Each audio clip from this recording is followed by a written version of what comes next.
Hello દોસ્તો, welcome to my channel escape with JD. સૌથી પહેલા તમે આ વિડીયો જુઓ. તારીખ 28 સપ્ટેમ્બરથી 2 ઓક્ટોબર અને 3 ઓક્ટોબર વચ્ચે ભારે ગાજવીજ સાથે વરસાદ થવાની શક્યતા રહેશે.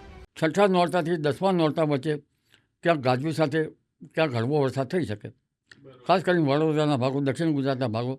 તો વરસાદની આગાહી થઈ ગઈ છે. આ વિડીયો મોકલી દો તમારા ખેલૈયા મિત્રોને કે જેઓ ગરબાના ખૂબ શોખીન છે, રોજ ગરબા રમવા જાય છે અને હવે આવનારા 3-4 દિવસમાં બહુ જ વરસાદ પડવાની શક્યતા છે. તો તમારો શું અભિપ્રાય છે? અને આ વિડીયો એટલો શેર કરો કે દરેક ગરબા ઓર્ગેનાઇઝર સુધી આ વિડીયો પહોંચે અને કમેન્ટમાં એવું જણાવો કે વરસાદમાં જે તકલીફ પડી રહી છે, ક્યાંક કીચડ થાય છે, ક્યાંક પાર્કિંગની વ્યવસ્થા નથી જળવાતી, તો એ બધી જ વ્યવસ્થાને લઈને ઓર્ગેનાઇઝરો શું વિચારે છે, તમારા વ્યૂઝ કમેન્ટમાં જણાવો, જેથી કરીને આ વિડીયો દરેક ઓર્ગેનાઇઝર સુધી પહોંચે. જે ભૂતકાળમાં ખેલૈયાઓને જે તકલીફ પડી, કીચડ હતું, પાર્કિંગ વ્યવસ્થા નહોતી, એ બધી જ વ્યવસ્થા જળવાઈ રહે એ માટે દરેક ગરબા ઓર્ગેનાઇઝર શું પગલાં લેશે, અથવા તો તમારા શું એવા પોઈન્ટ ઓફ વ્યૂ છે કે તમારે એ લોકો સુધી પહોંચાડવા છે, તો કોશિશ કરીએ શેર કરો આ વિડીયોને એટલો.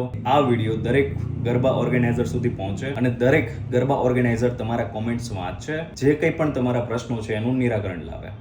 Thank you so much.